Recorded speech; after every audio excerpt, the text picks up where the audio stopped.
Okay, how are you doing? I hope you are doing fine.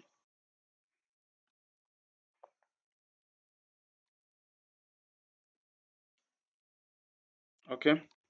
Okay, first of all, I want to apologize for what just happened. Okay, I scheduled the meeting, but there's some issues. We were not finding the Google Meet link. I don't know what caused that issue, but I thank you for attending. Okay, at the moment, we already have our speaker for the day. That is Yvonne Gachara, who will be talking to us today about getting started, that is in AI and robotics. Okay, without further ado, I think I'll maybe introduce the club to her before I give her a chance to is introduce herself before we can start. Yeah,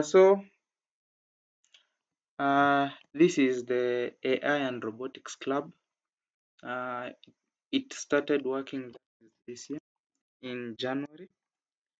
So basically, it was pioneered at the University of Eldoret, and the actually mission of the club is just to empower our students with skills concerning artificial intelligence, robotics, and other emerging technologies.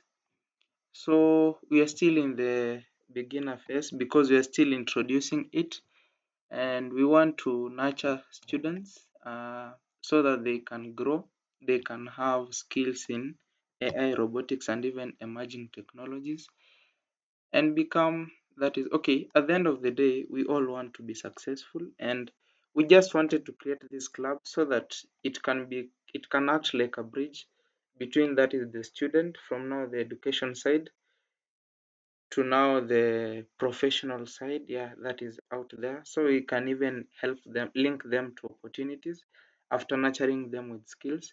So that's the basic idea about our club, that is the AI and Robotics Club. Yeah, so that's the brief introduction about it. Yeah, so I would like to give the speaker for the day a chance to introduce herself before we continue. Yeah, I hope you can hear me. Okay.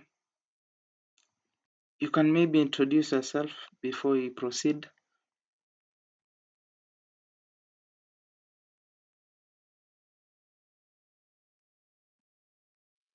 Hello everyone. How are you doing? I'm so happy to be here at your presence. And thank you so much, Benedict. I love the initiative that you guys are doing in Eldoret. It's quite impressive. We don't hear that often. Even robotics and AI is a new space. So what you guys are doing is amazing. So who is Yvonne? Yvonne Gachara. The speaker of today is an entrepreneur. Much of my life revolves around entrepreneurship. I'm a robotics and AI strategist. I give counsels and strategies of ways to navigate in the robotic space in Africa. I'm very Pan-African. Yeah, and besides that, I'm also a software engineer. So I think you'll get to know me as you continue talking. So I'm glad to be here, Benedict. You can have it back. Okay, thanks Yvonne for that wonderful presentation. So I would like us to start. So before I start, I think we can, okay, for those who will be having maybe some questions to ask her, you can just type it in the chat box so that once she is done, maybe with what she had for us today, then we can now take some questions so that she can ask them. I hope that's okay. Yeah, so before I think, okay, I have some questions on my end, but before that, Yvonne, did you have maybe something to share before we can go to that? Okay, from the flyer, you told me to talk about how to start with AI and robotics, the resources and the skill. how to navigate robotics in the startup space. So yeah, I can jot some points down, but I'm actually leading. I'm actually leading. Okay. So I think okay because for a start I think maybe you can start with how to like get started because that's now the foundation bit of it before we even proceed to maybe talking about the startup thing. Yeah, I think you can maybe start there. Okay, like we have this particular beginner who doesn't know anything about tech totally. Like they just have the desire to venture into this field. So how would you maybe advise that person to start? Yeah. Okay. Let's see. We have someone here very new and fresh in tech, fresh in AI, and fresh in robotics. So from my audience, as you have said, there are people who are very much beginner level. So I'll try and curate my my notes to fit the audience. So AI and robotics, what is the best way to start? I say this outrightly, the best way to start in robotics and AI is having passion and showing interest. Passion and interest, it will channel you. So, and I'm glad because you being here already shows a hint of interest. So the best way to start in robotics and AI is it's to have interest and to have passion, because this is a very, I don't know if I should call it complicated, but it is not a walk in the park, because it's a new space. It is not like the food industry, is not like shoe business. It's a new space. It requires a lot of perseverance, a lot of new markets. People have not yet adapted to it. So passion is what is the best way to start, and is the only thing that will sustain you. So besides that, another best way, now that you have the passion and you have the interest, you have to now to break it down, try and understand what is AI, what is robotics. Most of the best way I can define AI and robotics, I find them as cousins. Not cousins, but brothers and sisters, in the sense that these two fields, they are correlated, but they can function independently. AI is independent from robotics, but they are related. But they are related. So the second best way to start, try and understand what is AI. Some people, when you mention AI, the best way they can define AI is ChatGPT. That's the best they know about AI, and yet AI is way far more than that. ChatGPT is just a language model that was released 2023. AI itself was invented in 1960 something. So AI is just not ChatGPT. ChatGPT is a language model. So try and understand what is AI, what is robotics. So yeah, I think that answers it for a starter. For a starter. Okay. That's nice actually from you, Yvonne. So I'm now thinking because yeah, someone has understood like what to start with. For example, you first need to have the desire, the passion, because basically that's what will kind of be giving you the strength to even continue. And yeah, so Mm. someone may be even asking themselves like, okay, what basic skills are most important in robotics? Yeah, like the skills that will now that are now useful in robotics. Okay. Okay, let's get into that. Skills that are essential in robotics. I'll mention three things. The most important skill in robotics and AI is problem solving.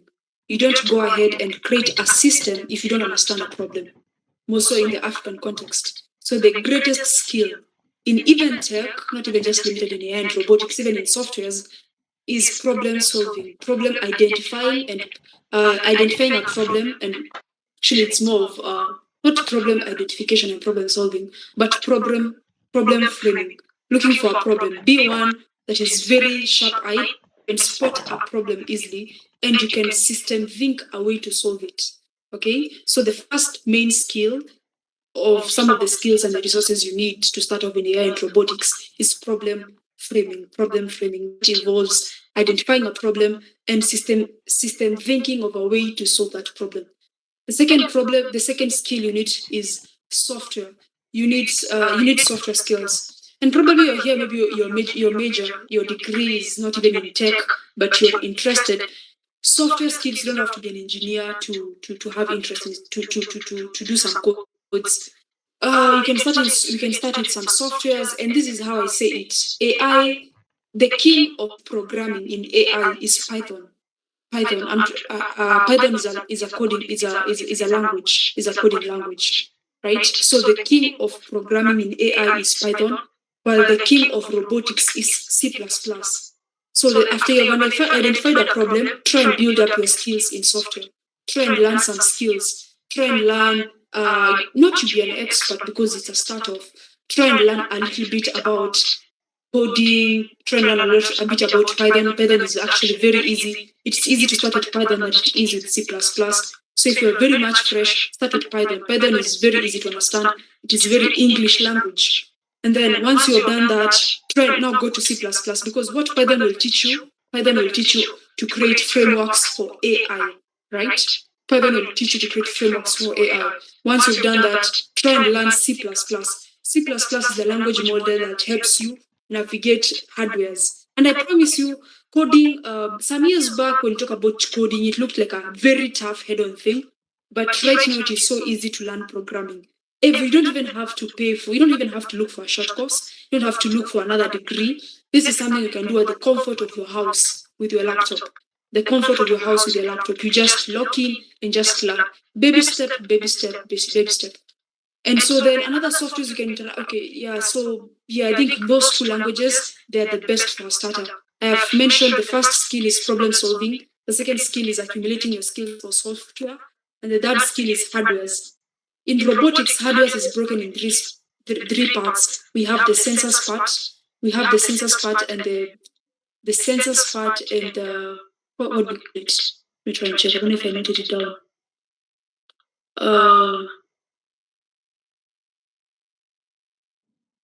What's the name of that thing? Okay. So in hardware, we have microcontrollers, we have the chips, the single board computers, we have sensors, and we have actuators. So I know they sound very technical for a starter, but now when you're getting into the hardware part,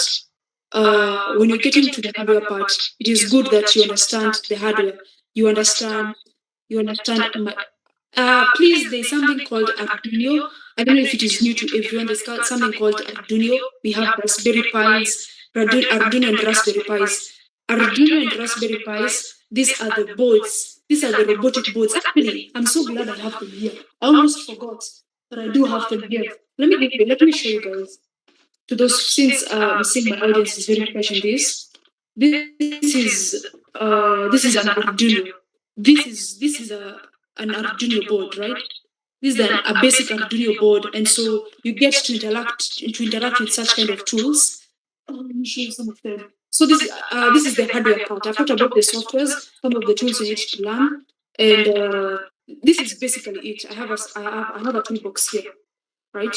And so yeah, this is the hardware part. They are very easy to understand. Please don't be discouraged. Don't see wires and you'll be like, oh my god, I have to be an engineer. These are things you can learn. I literally have them in my space, and anytime I'm free, I try to do some things. So yes, Benedict, the best way to start in terms of skill set, it is three things: problem solving, build up your software skills, and lastly your hardware skills.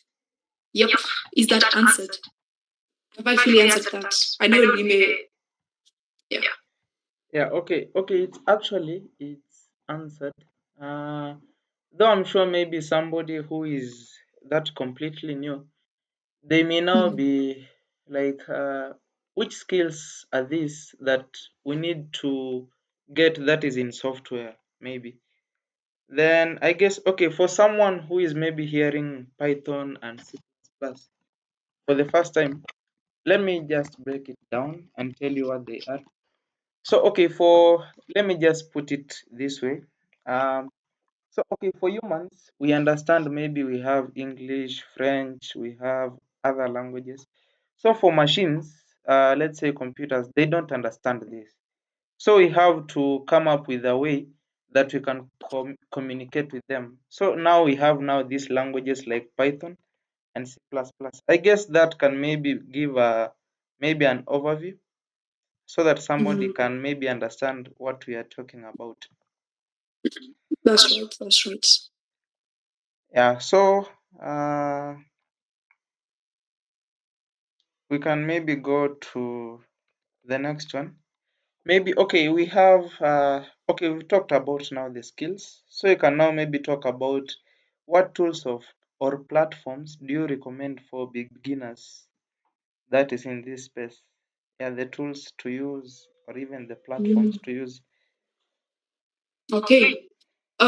Tools and platforms. Robotics is very expensive. I am a software engineer by profession, and creating softwares, and you guys, the more interact more with startups and tech, will come to realize creating a software is very much easy as compared to creating a robot, creating a robotic problem, creating a robotic solution, right?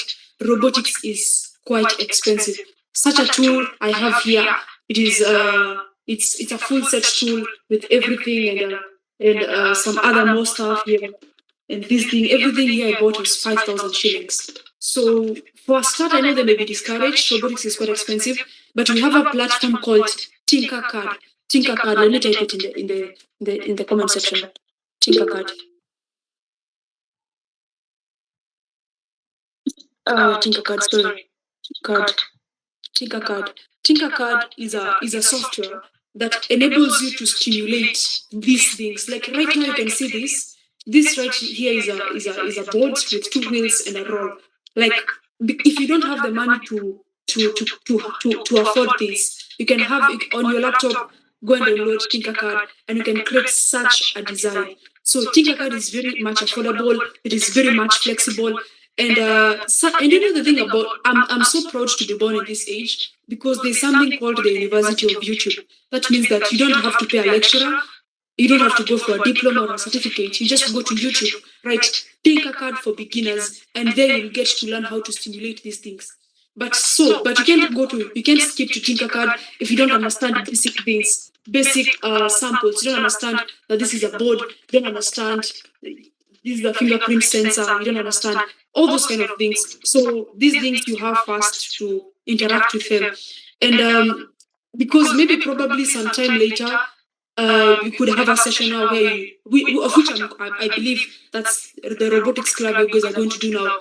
Hand-on skills. Maybe one time you can meet in school, and now with such a system, and then people are taught tool by tool, their names, so that it can be a good starting grounding point. So yeah, some of the tools Benedict people I would encourage people to use that are way much affordable and good for a starter is Tinkercad. If you can afford this toolkit, well and good, very much perfect. It is so much free when you use your hands and skills. There's also the more you interact with Arduino, there's also a software. It's called we call it environments. Environments are software that enables you once you write those codes you are writing for Arduino. Like once I write a code for this, I don't write the code for this using it's really I'm realizing that I'm speaking things that are way ahead. So I'm trying to make sure that I break it to be very much low even for beginner. But like for this, in a typical coding, like the one which Benedict has explained, Python and C++, most of the times we use environments like VS, like VS, Visual Studio. But no, for robotics, you can't use that environment to code this. You need to have a whole new system that fits for it. So we have such kind of softwares. And so it becomes really hard to explain such things, Benedict, unless people get to have like a one-on-one experience. So I know it's a bit bruised through, but yeah. So another tool I can encourage is YouTube. I'm a big fan of YouTube. I spend a lot of my times in YouTube learning as much as I can. Right now, knowledge is very free. You can access it very much easily. No hassle, no struggle. So you just need Wi-Fi, you just need bundles, logging into YouTube, and who knows, in the next 5 years, you're so much equipped, so much knowledgeable, and you paid, I don't know, just 3 shillings for bundles. So yeah, it's very simple. It's very simple. Yep. Is it answered? Yeah, actually it is. Though you've used some really big words. I don't know if I can Oh, call them maybe dangerous words. I promise you before God, I'm trying my best. I'm really trying my best. Yeah. But it is, it's a good thing because when I mention such names, it can even spark curiosity. Oh, wait, let me go and check that. Yeah, so I think I would really encourage you because you said you started the club in January. Try and create, try and have one session where you have a kit that people get to know the names of this stuff. People get to interact with them. That's the only way they can proceed to Tinkercad. Because right, it might be a bit tricky to point out every tool here and try and mention them.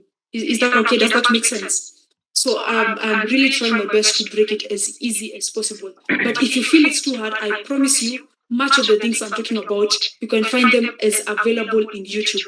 That's why when Benedict asked me, what is the best way to start? I said passion and interest. Passion and interest. Most of the things I've taught myself in robotics, even my startup fully taught myself, it is a passion and interest that channels you to go and seek knowledge. Channels you to go and seek knowledge. So yeah.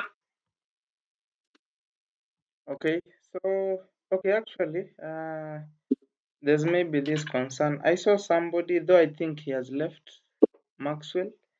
I think he Mhm. raised his hand, then I'm not seeing him here. So I don't know what's Oh. the issue. I think we Mhm. can just proceed. So maybe I can highlight maybe some things that you had mentioned. Uh, though, okay, in a way, you showed like when you are now showing now the hardware, you are Mhm. kind of maybe that fast about it. So Oh. Mhm. you showed that is the Arduino. Basically, it's now the microcontroller. Okay, I can maybe highlight maybe something little about it. So, okay, for that, that one which looks like a motherboard, I'm sure people are now most familiar with. Yeah. So, yeah, that one. So basically for this, because okay, what you usually okay, the actually goal of robotics, when we maybe talk about coming up with robots, we want them to maybe ease us some work, and we we try as much as possible to let them do things on their own. So if you want them to do that, of course there is this aspect of thinking that we humans we have, like machines don't have. So you now need to provide it with something that will help it to maybe reason out or something like that. I can say maybe to think in quotes. So that is now the microcontroller. So it is kind of like now the brain of the robot in that particular case. Because what usually happens is that for that we have to program it. Okay, programming it is just like giving it instructions. For example, if maybe you encounter a situation like this, you should do this basically. Yeah. Exactly. Yeah, then you mentioned something about sensors. So maybe I can say something little about sensors. Okay, for sensors, their main purpose is to collect information. Mm. Uh, because, okay, for example, now I can give maybe an example of something that already exists. We have the autonomous vehicles. For example, we have Tesla. So, okay, for them, for them to drive themselves, first of all, they need to collect information. For example, you of course you won't want this vehicle to maybe hit an obstacle. For example, another vehicle in front of it. So you need to provide it with something that will enable it to collect information. For example, there's an obstacle in front. Yeah, so you need to provide it with a way to know that there's an obstacle. So that's where now sensors come in. Because for Mm. sensors, it just helps the robot to collect information. So that's now the Mhm. bit about sensors. Then after now information has been collected, the robot now needs to think. That's why you have now the microcontroller, which Yvonne mentioned as now the Arduino in that particular case. Yeah, so I think for now, I think maybe I've maybe clarified on something there. You have. Yeah, so I think maybe we can maybe proceed with with I love how you're breaking it down into very I love how you're breaking it down into easily in a way that people easily understand because I know I'm really brushing it through and but I'm trying. Trust me, I'm really trying my best. Yeah. yeah, okay. That's good. I actually understand. Okay, because we It's usually this way. For example, maybe if you are maybe beginning, Mm, uh, I think okay, it will obviously be jargon, but okay, for mm, example, let's put it this way. For someone maybe who has been in an industry such that they have been mm, to maybe encountered a lot of things. Okay, talking about the technical terms in that particular field, it's kind of something normal in a way, such that mm, breaking it down sometimes it's usually tough. Now you may mm, be talking, okay, wanting to talk maybe something advanced more than software. Then you now start mm, using now the software word most times. Then you can find maybe this person who has never interacted with the word software. So it will be kind of difficult for them. But for you, that's now the basic of it in that particular mm. case. But I hope Okay. now maybe somebody gets an idea of these things. So, okay, what I can actually say, what I can mention is that when you maybe encounter something for the first time, just okay, if you're floating, just you can allow yourself to float. But I promise you, the next time you'll hear it, you'll be like, this thing is familiar and it will be more understandable. So, yeah, you can continue putting some questions in the chat. Yeah, we'll just answer them. Yeah, so Okay. I think we can maybe proceed. Okay. Uh okay, so we have this the thing about maybe artificial intelligence and robotics. So Mm. maybe I would like you to maybe tell us maybe how they connect, like artificial intelligence with robotics. How do they relate? Mm. Okay, so how do artificial and intelligence? Okay, artificial intelligence is like a stimulation of the human intelligence. Just as the name suggests, it is human intelligence that it is artificial intelligence, like it is just a stimulation of the human intelligence. Okay, let me try and break it down then to the best way possible. For software engineers, computer scientists, when you what AI simply does, you are telling it to make decisions based on data. You're giving it data and you're telling it make decisions based on that data. But what software engineers do, what softwares do, you're giving it X and Y and you're telling it use X and Y to calculate Z. That's software. But now for AI, you're giving it data and you're telling it, given the past data, decide what Y should be. Are you guys getting it?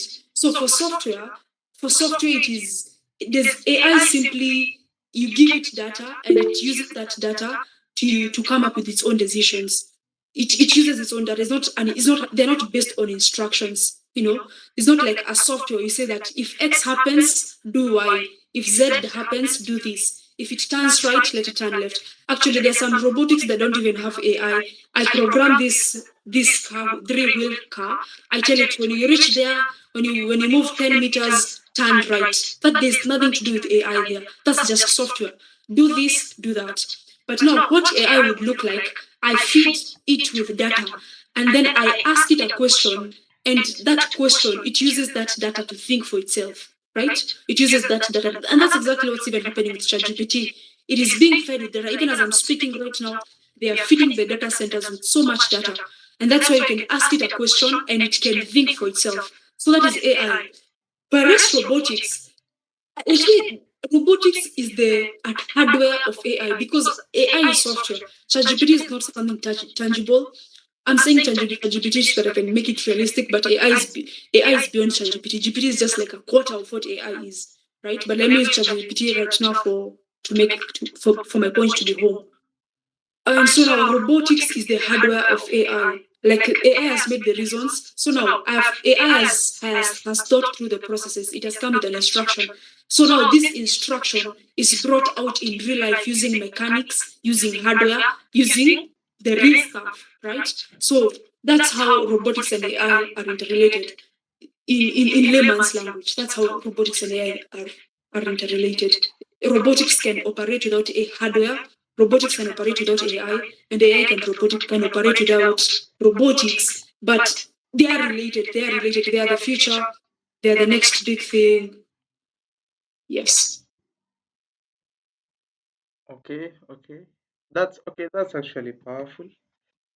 Mm. Yeah. So I think okay, what we can maybe do, I can give you maybe something.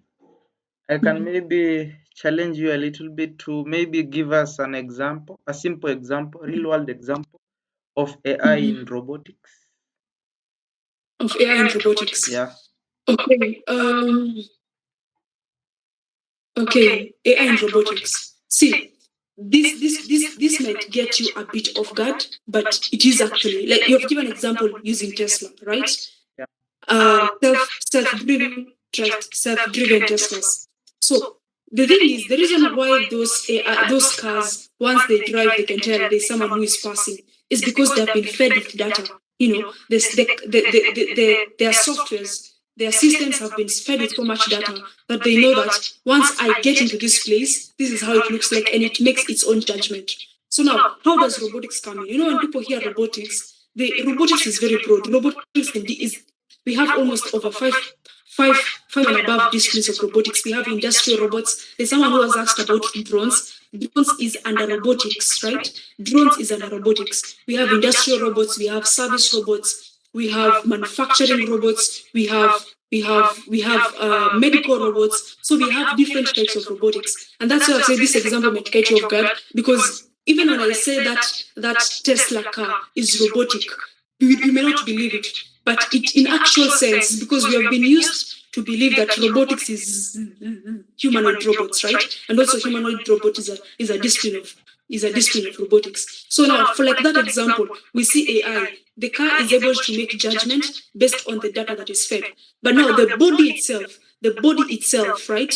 The body itself, like the AI has made judgment, it has made the judgment, and out of the judgment, it has seen the best thing to do right now, it is to stop. It has made judgment and realized that in front we have traffic. It was not planned. The best thing to do is stop. So that logic, it goes to the wheels stop. That is completely robotic. If that is a hard example, we can use humanoid robots. Humanoid robots it has married AI and robotics. AI in the sense that humanoid robots are the ones that are used like at home, all those kind of stuff. Humanoid robots that are used for education. It uses AI. The software is so much packed with AI. It has been fed so much with so much data. But now, for it to make actions, it's robotic. That's why I'm saying that robotics is simply the hardware of AI. AI is in software. AI is behind screens. AI is intangible.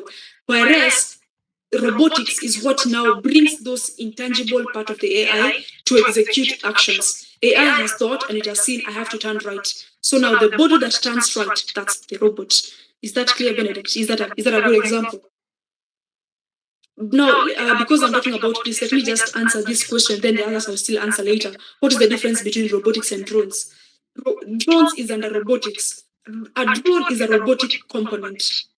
Robotics is a big umbrella that covers drones. So yes, drones is under robotics. Drones is under robotics because robotics is an engineering principle that involves robots. And what are robots? Robots is a device that integrates three disciplines called science, hardware, and software. Actually, not three disciplines, two disciplines: hardware, not hardware, mechanical engineering and software engineering, to create one complete component. To create one complete component, and that's what drone is. Drones have softwares that makes the propellers propel. They have a brain, that is the software, right? And now they have the body, the sensors that he's talking about, the microcontrollers, the fans and everything. Now that's robotic. Is that clear? I hope I've answered you, typing whiz. Yeah.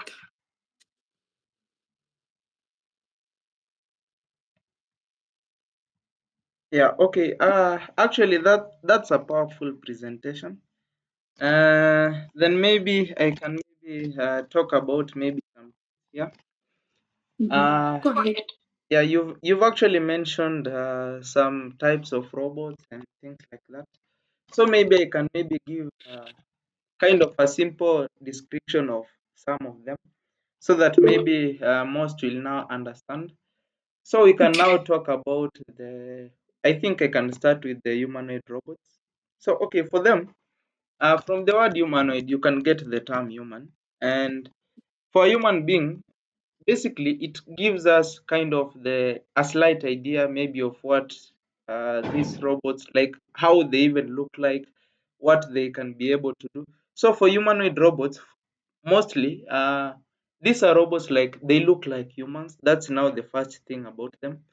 Then they can now mimic human behavior. For example, they can walk or something like that. So okay, I was actually thinking, because I guess, okay, maybe you'll have to forgive me, but I'm a fan of Elon Musk, yeah, and this guy is just, I don't know how to put it. So okay, there's this example of the humanoid robot. We have the Tesla Optimus. So maybe I can give maybe a slight video, maybe, so that people can see maybe the capabilities and something like that. I guess. Yeah, go ahead. So let me try to share my screen.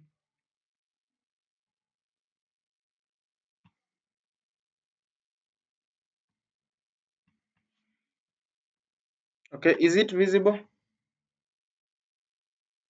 Yes. Okay.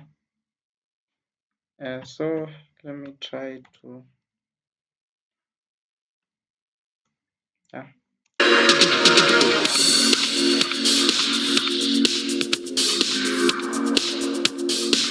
Tesla made quite the splash at the recent Cybercab event by showcasing its humanoid Optimus robots alongside the introduction of the new Tesla Robovan vehicle. The Optimus robots were seen walking out as part of the grand reveal, leaving quite an impression. These robots are not just for show. Tesla Chief Executive Officer Elon Musk revealed some of their impressive capabilities. In a video, Optimus was shown performing tasks that would typically be handled by humans, like carrying a package inside from the porch and even watering plants.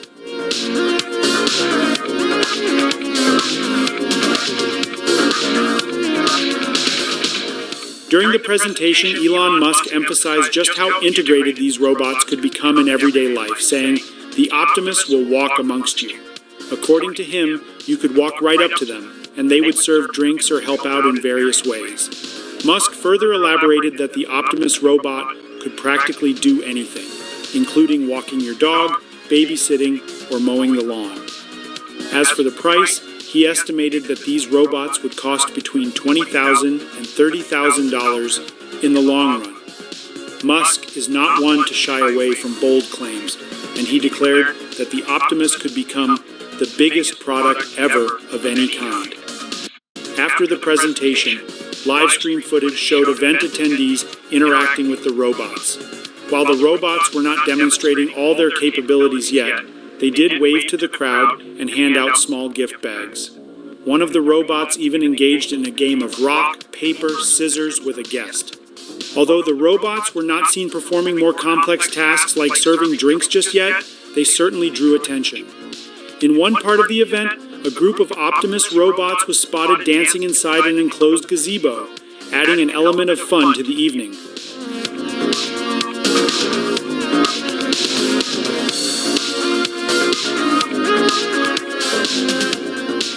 Last year, Musk introduced a second-generation Optimus that was both lighter and faster than the original prototype. In a more recent announcement during Tesla's April earnings call, Musk said that Optimus robots would start performing useful tasks by the end of this year and could be available for sale externally by the end of next year. When the project was first announced in 2021, it was not taken very seriously. The introduction involved a person in a robot suit performing a lighthearted dance. However, in 2022, Tesla revealed a functional, though early-stage, prototype. Now Musk says that Optimus could revolutionize civilization and significantly improve economic productivity, with the potential for mass production in the millions, priced around $20,000. Musk even suggested this could lead to a future without poverty.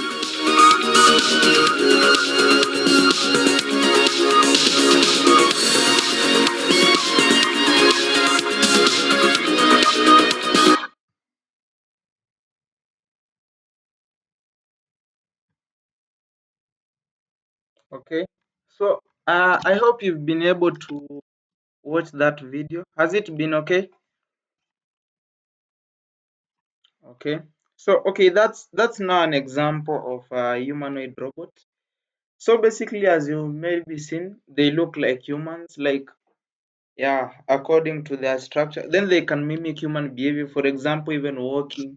You saw maybe it dancing, giving some even presents to gifts. Like whatever okay, whatever you can just do as a human, it can be able to do, but only after it's trained, that is to do that. Okay, actually, maybe if you go maybe research. Okay, for this, they are usually like trained to do yeah these things. For example, yeah. So that's now an example of a humanoid robot. But don't worry, we'll learn this as we go through. Maybe I can maybe highlight something before we proceed. Okay, so soon there'll be a course that is in robotics that I'll share with you soon when it's ready, so that you can start by now learning the basics as we move on.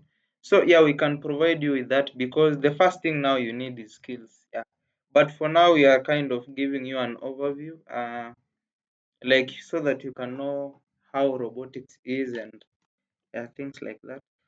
So Yvonne, I hope you're still there. So maybe we can Mm. proceed.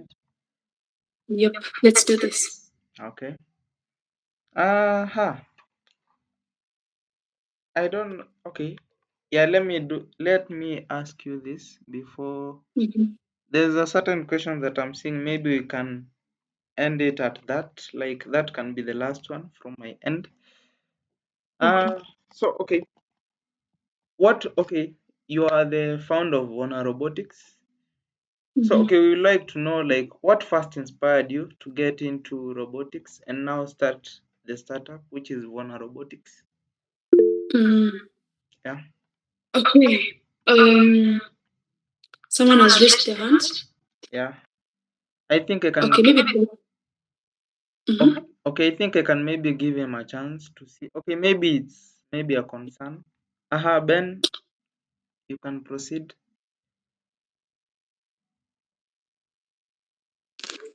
So I have a question. I'm an engineering student. Okay, I'm interested in robotics. So, Nene, what skills separate a good robotics from a great one? Okay, no, okay, that's my concern.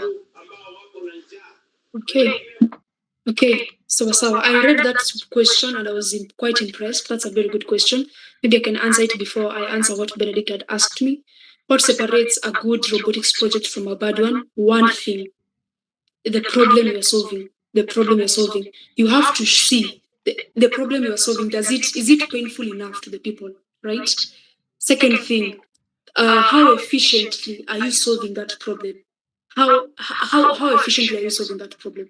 So what separates a good project from a bad one is that it depends on the problem you're solving. There's someone who is solving a problem, but it is not really head on, right? So let it be clear the problem you're solving, the market, what is your market? Because you could I have so many points in my head, I'm even trying to plant them. Okay, let me repeat that. What makes a good project from a bad one? One thing I've said problem, the problem you're solving. The second thing, your market. Who are your market? Be able to know that if I'm creating a project for medics, you can't go and start marketing your project in airports, right? Because your project is specifically for the medicational sector, right? So know your market. Your market can't be everyone, and there's nothing wrong with that. Have know your problem, have your specific market that you aim for, and make sure the problem you're solving, you have solved it efficiently, not halfway, because people will always pay for their problems, right? And that's one of the things that makes me proud Africa, because Africa being a continent of need, we have so many problems. And that is why I'm walking around advocating for robotics, right? Because the thing about robotics is that they help in efficiency. We are seeing so many clouding and so many clouding in softwares, and now there's a gap in hardwares, and that is robotics, right? And the importance of robotics is that they make work efficient. So the whole point of this is that Africa, we have so many problems, and people are folding their hands and they're complaining. People are not seeing money from the problems. So spot a problem, solve it, know your market, and then your problem will stand out. Okay, so Benedict has asked a question about my startup. I think that's where my heart is. That's where my heart is. My heart is, as I started this conversation, I am more of an entrepreneur than I am of a technical person. I'm very entrepreneurial. And so when you start talking about startups, for those who don't know what startup is just a small starting company.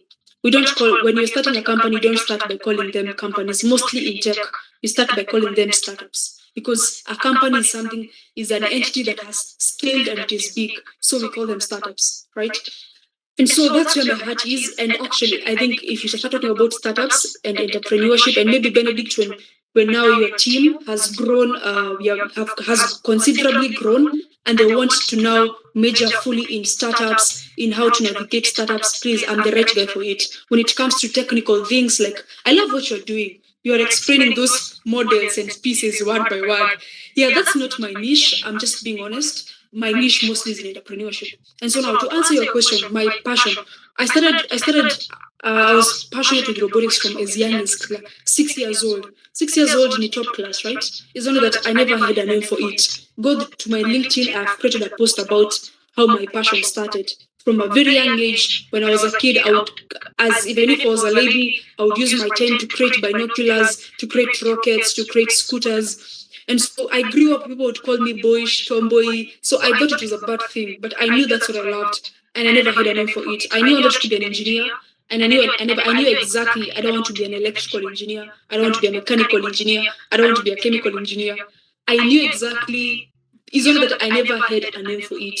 And now when I got in Form 1, that's when I came to learn more about mechatronics systems. And maybe later on, you go and do a study, the difference between mechatronics and robotics. They are very closely related. I learned about mechatronics and robotics system. And since that time, I have moved on with it. So my startup is called Vonarobotics. Is a company that bridges global robotics with African markets. So unlike what we are talking about here, which is still good, we are not creating the robots ourselves. But it is still much good. It's only that now I have decided to major in that space. But creating, I have very great people. There's a certain company there's a certain company by John, right? He started a company called Zero Bionics. Go and check it out. Zero Bionics, a small guy called Mark. They are creating how would we call these things? What's the name of these things? They are creating humanoid robots, but not full robots, just the hand part. And they're doing an amazing work here in Nairobi. They have stretched all the way to Rwanda, Ethiopia, and Liberia. They are building the robots themselves, but that's not what my company is doing. My company, we are bridging global robotics with the African market. You are telling me if it is hotels, if it is malls, if it is your agricultural space, and you are seeking automation, you come, we do market research. We look for ways in which we can automate that task. We're the ones to bridge for you global robotics, already established robots, and we bring to you in the market. So that's what my company simply does. It's a bit more front end, it's a bit more, it's less technical and more entrepreneurial, but it is still robotics, and that's what matters. Yep. Does that answer it? Yeah, okay. Actually, it does. Okay, I'm actually surprised. You had this interest when you were okay, when you are now 6 years old. I'm trying to imagine what you were doing at that particular age. It's crazy, man. It's really crazy. Yeah, actually, Yeah. maybe I'll not mention just to avoid that is embarrassing myself. But anyway, okay, that's actually nice. Uh yeah, and okay, that's actually nice. Let me just leave it at that. It's okay. It's really Yeah, okay. yeah. So So I okay, think, okay, let me just say this. Right now, from the audience I'm seeing, you should really invest more on your skill sets, build up your skill sets, right? Then once you understand that, we have two types of people in tech. We have people who are entrepreneurial minded, and we have people who are technical, right? People technical part, people who they say, mimi sina nguvu ya kufanya sales and marketing na hizo vitu zote na visioneering a company. There are people who they find so much joy in being the back tool, and that's their strength, right? Because we are different. People who find so much strength. If you give them codes, they will code perfectly. If you give them those wires, they soldier. soldier is kutumia moto to fix those wires. They do it extremely well, and I envy such kind of people. I also do such kind of projects. It's only that my interest leans more towards entrepreneurship, and so even as you continue building up your skill set, you're in it's now February, you've been 2 months in robotics. The more you do it, the more you come to realize, oh wait, this is actually my side, right? I started with technical part, but the more I did it, the more I came to realize, yeah, that's not my automatic. I don't do it automatically. There are those things you do flawlessly without even so much struggle. So that's not my niche per se, but I still do it, and I find it very much fun. And that's why I have a toolbox in my room as a lady. Yeah. So my point is, once you get and build up your skill sets, later on, try and know what is your point of strength. Then major and centralize on it, capitalize on it. And lastly, because another point that I really want to mention, I know we are beginners, but allow me to mention this. Many people when they hear AI and robotics, the first thing that clocks their mind, it will come and replace people. This is not for us. There are times when I'm pitching my idea to people, they'd be like, yeah, robotics is so the future. Africa has bigger problems. Go and take that in America. We don't need that here in Africa. But let me tell you this. I know you're starting, but if there's anything you want to carry in your mind, all of you here, if you're going to forget everything I've said, the technical terms and everything, remember AI is the future. See, AI and robotics is the future. And those people who decide to capitalize on it right now, they'll be the next millionaires and billionaires. I'm not even kidding you. See, the thing about AI and robotics, it is a revolution. AI and robotics is the fourth revolution. We have four revolutions. The first industrial revolution, and that is the first industrial revolution. The second industrial revolution, that's where we had cars and electricity. The third industrial revolution, that's where we had the internet and the computers. And the fourth industrial revolution, that's where we have now the AI and robotics. And for each revolution, people always complain. When cars were introduced, people used to use horses, right? People used to do horses. The richest people in the second revolution were people who had acres and acres of land. They would plant hay. Hay is the food of horses. The rich people back then were people who were shoemakers of the shoe of the horse. And now when cars were introduced, they complained. They said, now this is going to get us out of market, right? When cars were introduced, some people complained that it is too loud because it was not refined, it was not efficient. People were saying it was too loud, it is too noisy, it will cause accidents, it will blow up. So there were so many challenges. But right now, if you do a study, some of the countries that adapted in every revolution, people don't complain. You adapt, right? Countries that adapted to those revolutions, like Europe, they are the superpowers of now. Things like computers. When computers were invented, people used to use papers. When computers were invented, they faced so much opposition, so much struggle. But the people who chose to capitalize on them, they're the greatest superpower right now, like Singapore. So the whole point is, right now, this is the fourth industrial revolution, and those people who decide to don't complain. This thing is a revolution. Someone was telling me that, Yvonne, we don't need this. There are people in Turkana who are dying out of hunger, and you are coming to bring robotics because my specific interest is service robots, right?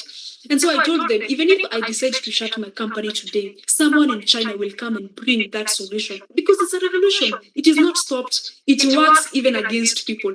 People complain jobs, but it works. I am a software engineer by profession. 3 years ago, we would be told by our parents, go and do computer science. Right now, people are a bit skeptic in doing computer science because people think AI will replace us. So the whole point is, AI and robotics will displace labor. That's the truth, but that's not the problem. The problem is people not being prepared enough for the displacement of labor. I know this was not part of my talk, but I feel like that's efficient even as we start in this journey of robotics. I can say so much. About this, but probably let's save that for later when we have grown a bit. Yeah. Okay, that's actually nice. I think okay, maybe I can mention something about that. Okay, there's someone maybe thinking, that okay, the technical bit is kind of a little hitch here and there. Because okay, for you as you had mentioned, Yvonne, like I can say maybe you have more interest that is in the entrepreneurial part that is of robotics. Okay, you can actually handle the technical bit, but you don't have that much desire like in the entrepreneurial part.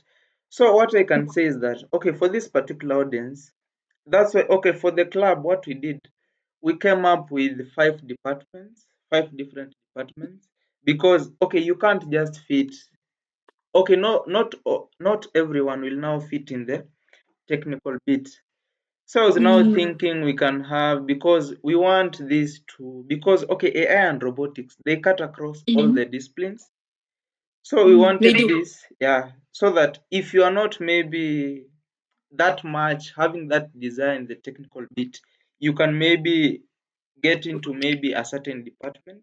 So maybe I can Mm, highlight them just a little bit. mm. So we Yeah, go have ahead. finance department, which will now be responsible for maybe looking for funding opportunities, things like that, like working things that just are Mm, related to money.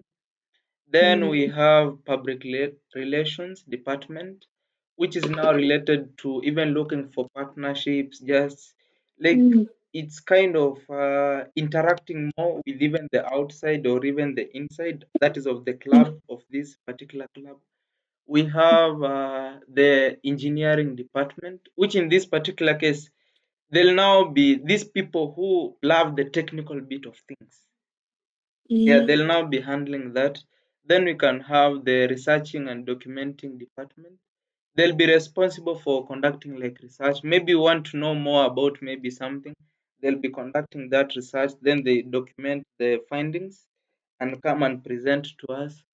I think, or there is even one now department, the marketing department, who will now be wow. responsible for even creating designs, handling like things about the club majorly.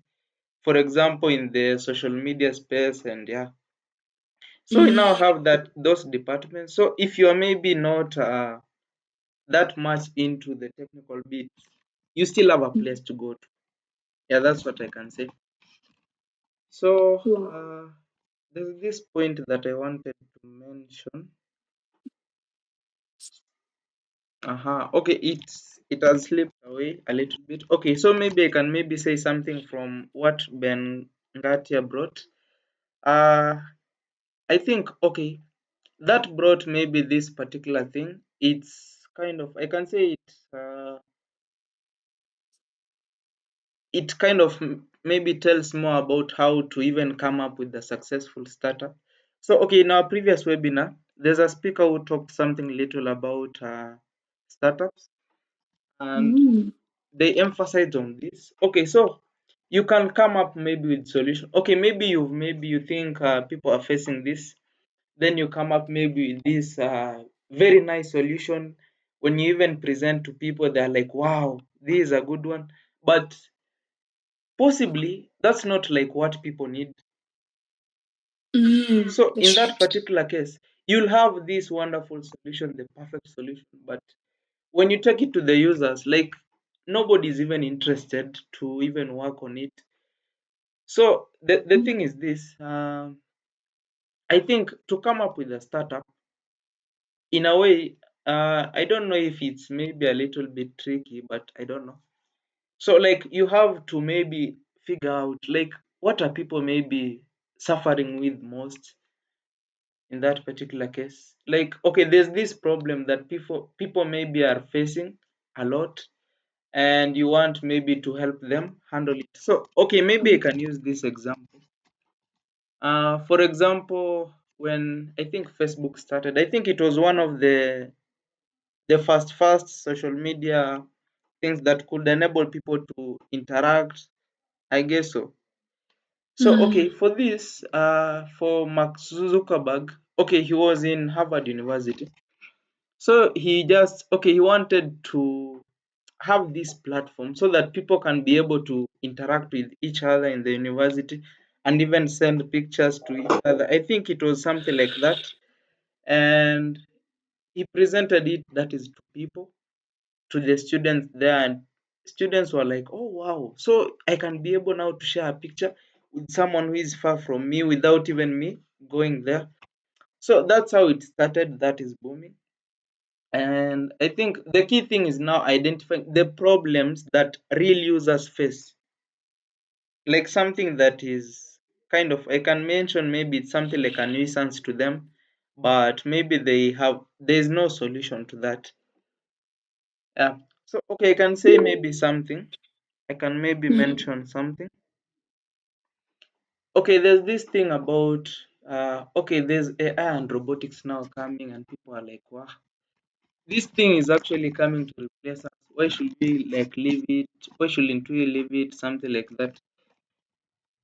Actually, I think for the future, I think this will be like the most critical skill that you can have, like the basic. Because okay, someday I was in a certain school and I interacted with some teachers here and there, and they were telling me like hey, like this time we now need to, I think okay, it's a must have at the moment to have the basic computer skills so that you can know maybe the basic ones, maybe to even write a document using word or whatever, using excel and things like that. Now they were telling me that okay, they were now telling me that okay, for you, you are kind of advantage because you know these things. For us, okay, at the moment, we are now in a pressure that we just need to know these things in that particular case. So I think even if you may not even go much deep into these concepts, try at least to have some knowledge about it. Okay, maybe I can mention when maybe phones came in the first place, I'm sure some people are just like very skeptical about it and they were not welcoming that idea. But okay, we can try even to imagine a situation now when maybe phones are taken away from us. You can just like imagine that. I think it will kind of be a weird world that we will be in. So, okay, knowledge of now using the phone, that is what now has enabled us to like do things even faster, things like that. So I can mention that okay, for this for a start it may be kind of hard, but as time goes on things will get okay. Yeah, so that's I think what I can mention at the moment. So okay, we have now this. Maybe you can maybe help us. That is, it's to Yvonne. You can tell us the challenges that you faced, like while building now Vonarobotics. Mhm. Okay. Building any startup. Building any startup. One of the challenges I faced most was what was the biggest challenge I faced?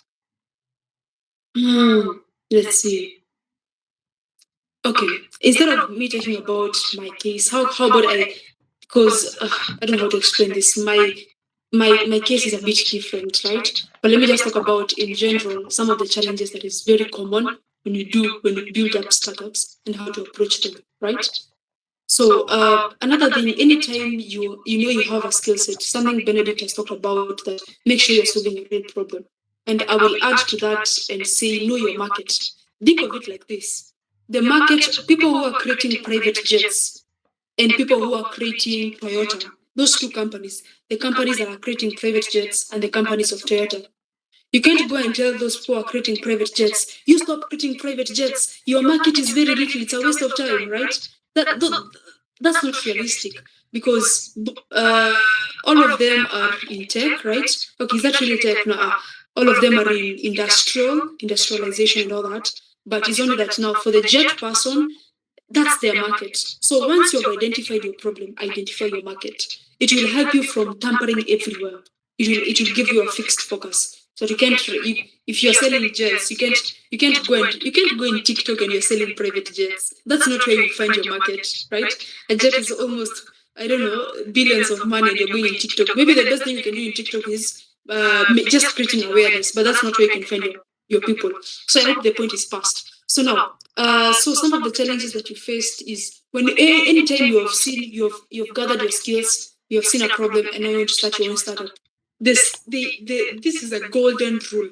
Start. start. The thing about all these things is that we wait for the perfect time, for the perfect skills, for the perfect knowledge to be fully equipped. You will only know by starting. So once you feel like, yes, I've seen a problem, I want to, I see it's worth, it's very viable, start.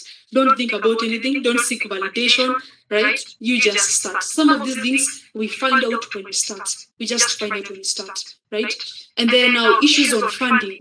When I was before I changed my startup from being my initial goal when I was starting my startup was to create autonomous cleaning robots. But then again, I checked the eco space of manufacturing in Africa and Kenya. It is very hard. So that's how I pivoted from me myself creating my autonomous robots to now bring a bridger of global robots to the African markets, right? So the point is, what was my point from this? The point is that Jesus Christ, that was a very good point. Imepotea.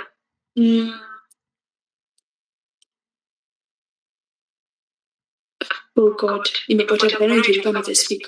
But maybe now that I'm speaking it, also once you're creating your startup, be very flexible as possible. Oh, I've remembered the point. So one of the reasons that made me move from that to what I am doing right now is that I used to think to myself, where will I get the money? Because I've told you, robotics is expensive. It's good I tell you beforehand so that we don't get there and get confused. Robotics is quite expensive. And so I wondered, where will I get the money? Will I find people who are willing enough to invest into this? And yet robotics is a very new concept. I found a very good, not really a mentor, but I found a certain CEO of Anza Village. Anza Village is a community here in Nairobi. It's a tech community here in Nairobi. And so I found the CEO of, she's a lady, she's a good lady. I talked to her about it. And so she told me that any company you're starting, any startup you're starting, funding should not worry you.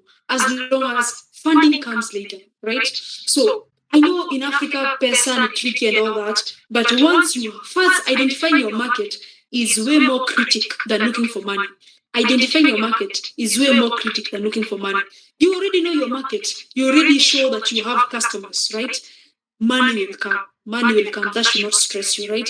And so even before you to get into startups, I've seen people who have gone ahead and built startups, but they have not done market research. There's something called market research. That means that you do okay, now, if I will start talking a lot when I get into market research, but let me simplify it and saying that before you create your own startup, identify your market and do a deep market research. Try and understand what is their problem. Besides that, even if it is possible, maybe if I give an example, you want to solve an issue of queuing using a robotic system in hospitals. I have a friend of mine who is building a startup in that. She's saying that there's an issue of queuing a lot in hospitals, and now she's trying to create a robotic system that will remove that pain. How did she do a market research? She went to almost 5 hospitals with her book. I don't know if she's using a book or her phone, and taking in data, trying and understand what is the main pinpoint. So do a very deep market research, understand their point. So that by the time you're curating and creating something that will solve their problem, it is so head on. And then money will come, which was the Ivana. So yes, make sure you start, don't doubt yourself. Borrow, you have done a good market research. Please do research. Do research before you get into these things. It will cost you energy, it will cost you time if you're just careless. Another thing, and I love saying this in entrepreneurship, entrepreneurship is about risks. Entrepreneurship is about being audacious. Audacious means taking steps like a mad person. An entrepreneur, actually, I think of entrepreneurs being mad people because you take risks, but not all kinds of risks. There's something called calculated risks, right? There's something, if Benedict has said he's a fan of Elon Musk, I bet you've heard him say that entrepreneurship is about risks. And even actually, Elon Musk's definition of entrepreneurship is this. He says that he sees entrepreneurship as someone sitting in an abyss and eating glass. An abyss is it's a long space without an ending. Like it's like how do I say it? It's like a long road without an ending. And also he says entrepreneurship is like sitting in the middle of an abyss. You don't even see an end, and you're eating glass. It's very much painful, but then again, it has its fruits. So challenges will come. Take risks. Take calculated risks. Go for it. look for your enough market, right? Don't do things. Robotics is very, very cool. It looks very fun. But if you get into robotics for the sake of coolness and fun, boy, you will go broke. So look for a real problem that actually solves it. Go for it and seek mentors. Don't underestimate mentors. Not everyone should be your mentor. Not everyone should hear your idea. Mostly when you're starting, don't over-announce to everyone, right? Okay, no, the things I'm telling you are the things for huko mbele. But when you're starting, don't. Not everyone should know the idea because not everyone will understand it. Look for specific people. Look for economists. Look for strategists who can come and advise you and tell you, hey, hapo ukifanya hivi itakuwa tricky, right? And the last thing, be flexible.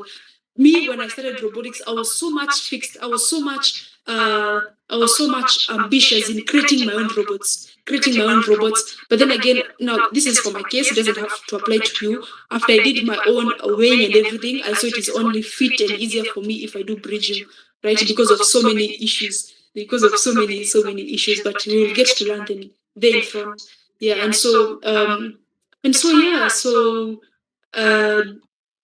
I think that's all I can say up to that point. There is so much to be said, actually, Benedict. I feel like I've withheld a lot of content. So much. There's so much to be said.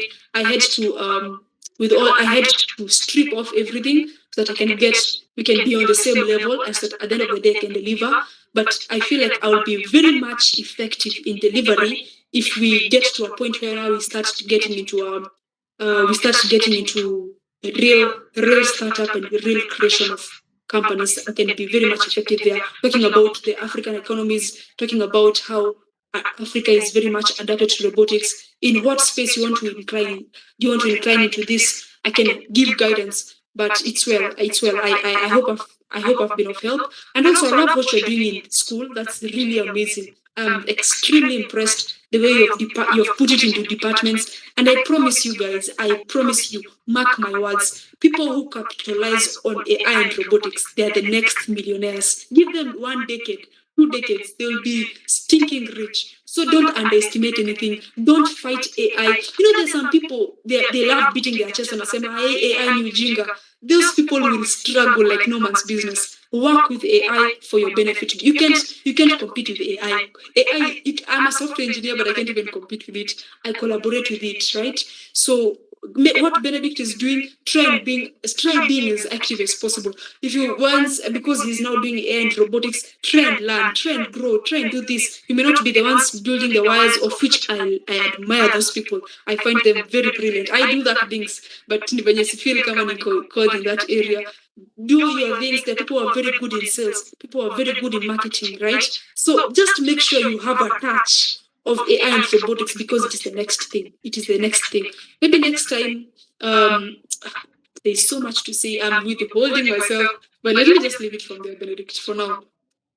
Yeah, okay, thanks for that. I think maybe we can schedule some maybe webinar somewhere so that you can talk to us. Yeah, we can give you, I think, some more time. Absolutely. Yeah, so I think I can give you maybe the last question from my end. Then we maybe take some from the crowd before we end, because I'm seeing the time is also not that on our side. No worries. Yeah, so where do you see robotics in Africa in the next 5 to 10 years? Because okay, we need to know maybe we need to have maybe an idea of where we are heading to. I think that can be of help. Oh my God, now when you ask such questions, are you sure you're going to leave? Because now you're touching head on where my heart is. So how do I respond? Let me respond with that question in statistics. Right now, the median age of every African is 19.5. Okay? The median age of every American. What do I mean by median age? It means that if you take the head of every African in Congo, in Nigeria, in South Africa, in Kenya, take all their ages, put it in average, it is 19.5. So if you are here and you're above 19.5, the median age of America is it 35.6. The median age of Europe, it is 43.2. Something of that kind. I may not be accurately, but it ranges there. And so you come to realize that Africa has a strong young population, right? A very strong young population. Another thing, we Africans, we don't see our goodness. Study says that for the past 5 years, that is half a decade, Africa is ranked to be the highest, is ranked to be the continent with the highest growth rate. A growth rate, was it a growth rate of was it a growth rate of 4.2? It was a growth rate of 4.2%. It means that every continent, that is, we have 9 continents. We have North America, South America, we have Europe, we have Asia, we have Antarctica, we have Africa, all those continents. Africa is rated to be the number 1 continent with the highest growth rate. Growth rate, not sesame birth rate, growth in terms of urbanization. We have the highest growth rate. We have a growth rate of 4.2%. America has a growth rate of 3.6%. So my whole point is I'm giving you statistics because I love numbers. They make things legal. They make things as real as possible. So the point is, first year, we have a very young population. We are ranked to be we are growing very fast, right? The third thing, we are the richest continent on earth. We are the richest continent on earth. Yet, ironically and paradoxically, we are the poorest. I don't understand that. But I want to encourage you guys who want to get into robotics and AI. Right now, robotics, I won't even lie to you, we are not fully in. Actually, study says that 50 robotics, AI and robotics, Africa contributes only 15% of AI and robotics in the whole Africa. So we are not the talk of the day. We are not the ones with the microphones and the powerful hats, right? There's so much hope. There is extremely so much hope. And I'm spending my time, I've been in different radio stations and TV stations talking about the same, because I want Africans to see what I'm seeing. Another thing, just last week I was speaking to a certain Italian. I was in a certain online call. A certain Italian came to Kenya for research in AI, and in AI actually, not even robotics, in AI. As we were talking with him, I shared what I'm doing and everything. Then after the end of the talk, I asked him, how is Italy with robotics and AI? And I knew it, but it hits different when he says it. He said that Kenya is because he came in Kenya. Kenya has adapted in AI way more than Italy. Kenya has adapted in AI more than Italy because I have given you statistics. Kenya has a very strong percentage of young people. In Italy, it is an average age of 43.2. Most people wako 50 na 60. So ukiwaambia story ya AI, wanasema hadi haijuhusu, sisi ni wazee, we don't want to know. So you come to realize that we Kenya, we have a very strong percentage of startups. People are very into AI, than Italy. Now, right now, we Africans are busy looking for visas to go to Europe, not knowing that those people, I know they have really dominated in a way, but what matters in the next long run is the way we adapt. Actually, when do you want research? Africa has adapted AI way more strongly. Adapted, when I say adapted, I don't mean like in terms of infrastructure or anything, but in terms of mindsets, right? People are way more receptive to AI than any other continent. We are now the only continent that we are at par with is Asia, that is like in China and Japan. Those people are more flexible, but I don't know for how long they'll be flexible because their age, those people, they're getting old. So I can say so much, my Father Lord. In the next 50 years, out of every 10 Africans, out of every 10 humans, is it 5 of them, 4 of them will be Africans. So we are the next big thing. Strategize yourself. Right now, when you look at the blow of it, nakani kama hadi hakuna hope. But even these people, they know we are the next richness. They're coming and investing. They're coming and taking these positions. But if you are an African, you stand on your ground and everything. You stand on your ground, you cement yourself very much strongly. I envy you. I really do envy you because Africa is the next big thing. Believe it or not, it may be hard for you to believe it because it's hard for people to see their goodness. Actually, Kenya, we are so far ahead. We are very much ahead. We are so much ahead. We are now in the rank of South Africa. Lagos in Nigeria has been dragging behind because of corruption. So Kenya is now almost at the same power with South Africa and Morocco. We are doing really well. So I want to encourage you, whatever you are doing, there is so much hope. Go for it. Right now, it may not be fully clear, but there is so much hope. Almost everyone in my circle has a startup in AI, in softwares and robotics. Almost everyone. So give Kenya 7 years. These startups, they mature to good companies. This will be earning billions. As I finish, I can encourage someone. A friend of mine started a startup just 7 months ago. As I'm speaking, they have been earning millions. As I'm speaking right now, they're in South Africa because of that simple startup. So be encouraged. Be encouraged to work on it. It will bear fruits. Yes. Okay, that's actually powerful. So I think we can, because of time, we can just take some questions, then we call it a day. So I think we can start with the first one. Somebody was saying that that is Maxwell. Can you give us briefings on Python and C++? plus plus? Okay, I think when, if I don't know if I can remember right, I think when you asked that question, it is timely mentioned and you defined it. You broke it down, you explained what Python is, what C++ is. Oh yeah, Maxwell, it may, such kind of things, I urge you just go to Google and look at what Python is, what C++ is, even in layman's language, you'll understand it. yeah, sure. But Then we that's, yeah. okay. Then we have the difference between robotics and drones. Maybe I think I can mention something about this.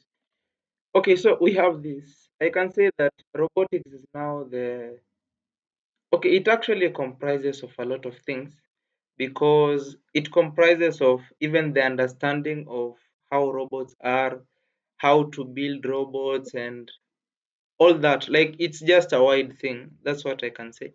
Then for drones, we can have now drones which are now robots that can do things on their own. So like drones is now like maybe an example of a robot. Now depending on how that particular drone works. Yeah, I think I can maybe leave it at that. Maybe Yvonne, you can Mm. maybe have something to say, maybe something to add on top Um, of that. I touched on that. I don't know if you can remember. I touched on robotics and drones. I said Yeah, drones is under the branch of robotics. yeah, Yes. sure. So they're not separate entities. Robotics is a big umbrella. Drones is under it. Okay. So we have another one. How does cybersecurity relate to this? Okay, cybersecurity is a whole separate space. It's a whole separate. It's actually a good space. And how it relates to AI is that AI. Anytime you hear AI, hear data. The AI is data, data, data, data, data, data. So a time is coming. The more people are becoming way interacting with AI, there will be a strong quest for data. Data will be everywhere, and so the need for cybersecurity will be very high. It's only that that's not my path of interest, but nikipata msee hako na interest ya kucode na programming, I tell them go and try go and try cybersecurity, because as the way AI is climbing, so will cybersecurity, because there will be an increase of data, there will be data security, there will be an outburst of data, and so cybersecurity is very important. So yes. Okay, so maybe I can maybe highlight something about cybersecurity. Okay, so for a beginner, I hope you've heard something like cyber attacks. Maybe people are getting hacked and things like that. So basically, cybersecurity is a field that deals with kind of trying to protect maybe people on the online space. So maybe I can say it's something like that. If you are maybe not familiar with that. Aha, so we have another one, which is it true that developers will be replaced by AI? So maybe I can have my opinion on this. Actually, this has been the talk in town for a very long time. And what I can say is this: for AI, what it does, okay, I don't think if it okay, I can't maybe use the word replacing, but I can say that AI it's giving the developers, for example, a chance to do things in a different way, not the way that the developers have been doing it since the past. So I think it's bringing up a different way of doing things. Yeah, so that's maybe something I can mention. Maybe Yvonne, you can have maybe something to add on that. Okay, so about that, I'm a developer. I'm a software engineer, and AI will displace labor. Let's say not replace. It will displace labor extremely, extremely. As we're speaking, uh, as of late last year, thousands of people were fired from Google, from Facebook, and right now the famous what do you call this app? This app that looks like what this app that looks like WhatsApp. It starts with a T. What's the name of it? Is it Telegram? Someone remind me. What's the name of this app? It operates like. kichwa ifanyi kazi, I'm a bit tired.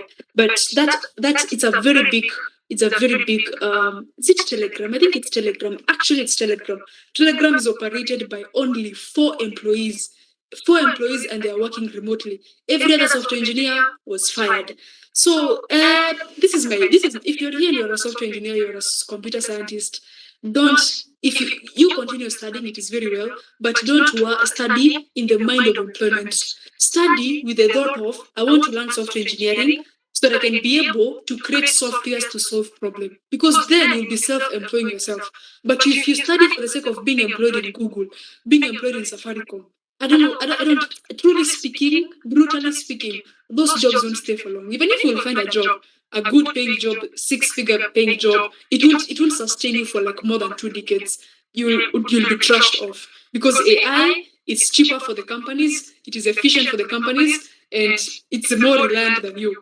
So you continue doing it, and yes, don't AI is powerful. Use AI to code, right? Me, I won't come and tell you don't use AI. Use AI, but don't be a vibe coder that just copies and pastes. No, your mind will be what's the point? Like kichwa yako itakuwa kichwa yako tu itakuwa tu marenge because you're just copying and pasting and you're not understanding. Yeah, I wrote a post about it in LinkedIn. Go and check my profile. It was among my second, third posts. I said that right now, because AI can code, what will make you distinct is the ability to do systems thinking and system architecture. Go and read on that post, and it will answer your question way better. Yeah, okay, that's actually nice. So maybe there's a question from, okay, you can see typing whiz. So he's saying that what do you have to say about singularity? Me hata sijui, nimesikia the word singularity today. Babe, can you like explain or something? Yeah, I think typing whiz, you can maybe unmute and tell us more about that.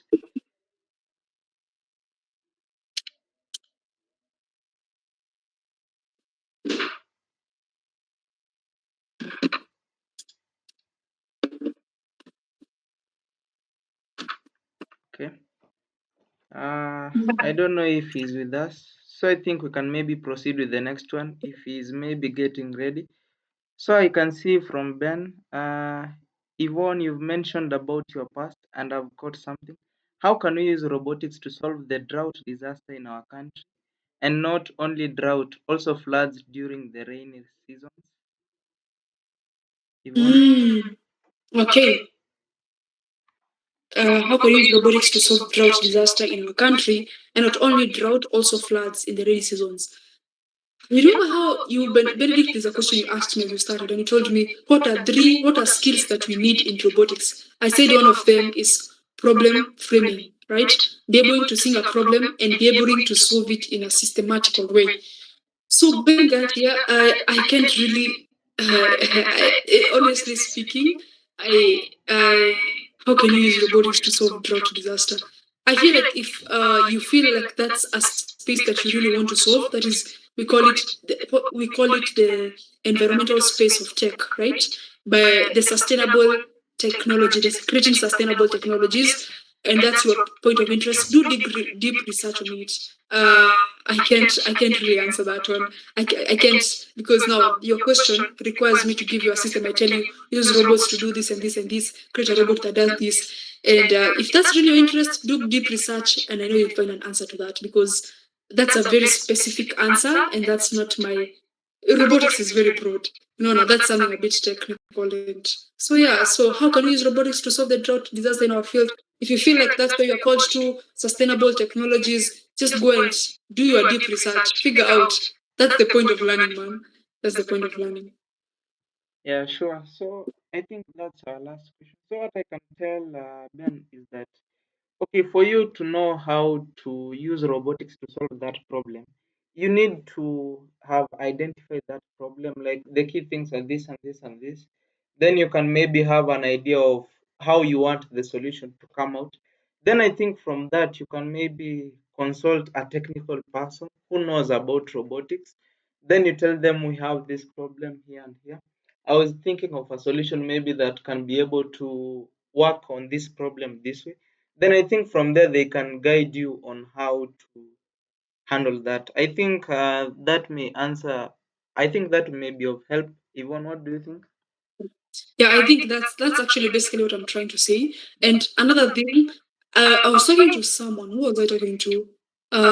Is it a friend of mine from where was he? But he was somewhere from Europe, and he was also still talking about how Europe is still dragging in adapting to all these things. And I'm trying to tell him that right now, if I'm trying to do deep research, like Ben Gatia, Benedict has said, you can even go and look for a technical person. It is very good, and I honor that because it is a touch of human. But if you can't find one, and maybe the ones you find they expect you to pay, use AI. Use AI to think. I use AI even to reason. Not I don't use AI as my puppet. I don't become its puppet, but I try to reason with it because these things are not the first one to create it. Right now, innovation. There's a difference between innovation and invention. Right now, invention it's quite tricky, right? So unless you innovate, these things that you're trying to solve here, I bet someone has tried to solve it. So go and try and do research. How has it been solved? You can just use your GPT, use Gemini, use any tool, use even AI Google, right? And try and reason it out with an open mind, trying to critique what it tells you, tries to approve you. If you find a technical person, the better. But I would still choose AI over a technical person in such kind of a case that we're going into research because the technical person they are human, and I'm not trying to over glorify AI, but AI has more data than someone's brain. When you go to a technical person, they cannot give you case scenarios of things that were used in Dubai because it's a drought area. They cannot give you specific examples, but AI can fill you with so much data in microseconds. So take advantage of it, and you'll get something. Yeah, so I think that can be maybe the end of our session today. I think Yvonne, we'll still talk and see how we can even. There's a possibility of even us maybe collaborating with your company. Absolutely. Yeah. So I think we'll talk much. So for now, I think I can maybe mention highlight something. So okay, in the Mhm. chat I've sent the LinkedIn profile for our speaker, who is Yvonne. You can follow her. You can even message her if you have maybe a concern that you are not able to raise here. We also have the club's LinkedIn page, so you can also follow us so that you can be getting more updates. Yeah. Yeah, so I think that can be the end of the session. So maybe Yvonne, you can give us a parting shot. Hmm. Maybe I can say that I've said it again that don't fight robotics, don't fight AI, work for it, work with it. And yeah, you will turn out to be, it will be to your advantage. Build up skills, build up your value, be a person of value. Don't waste time scrolling. We are young people. Don't waste your time in TikTok. Those who don't add value. Try and understand your space, add value to yourself. The next few years, they will only reward people with value. People who can stand in a boardroom and give value, right? Value, and value is seen. So add value to yourself, invest in yourself, read books, watch documentaries, listen to podcasts, add value. You are yet young, and I tell you, hear this from me. There is no other time since earth was made, heaven and earth was made. It is to become a millionaire like right now. So it's the stake is on you. The stake is on you. Yeah, thank you so much. Yeah, actually, you're welcome. So we've come to the end of our session today. I hope it's been an insightful session. So you can see Dennis has commented, what an insightful session. So I'm glad it has been insightful to you. So I would like also to get your views on it. So you can also give me the views concerning that.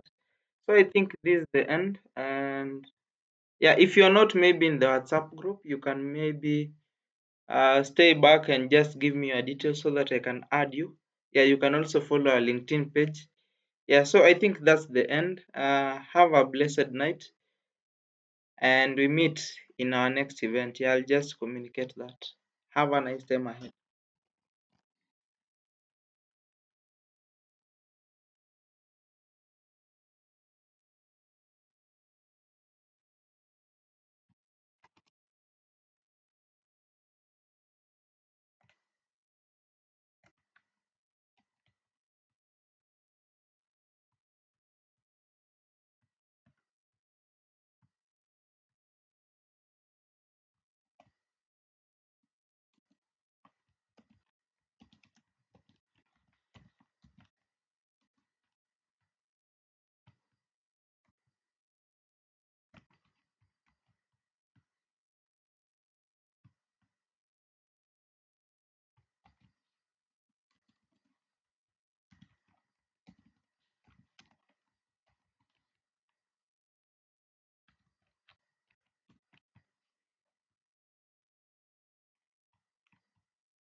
Yeah, so for WhatsApp group, I can also share the link. There it is.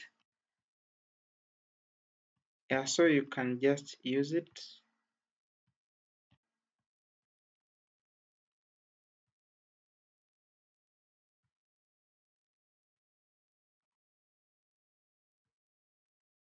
Yeah, so for Ben and Kenny, let me work on it just now.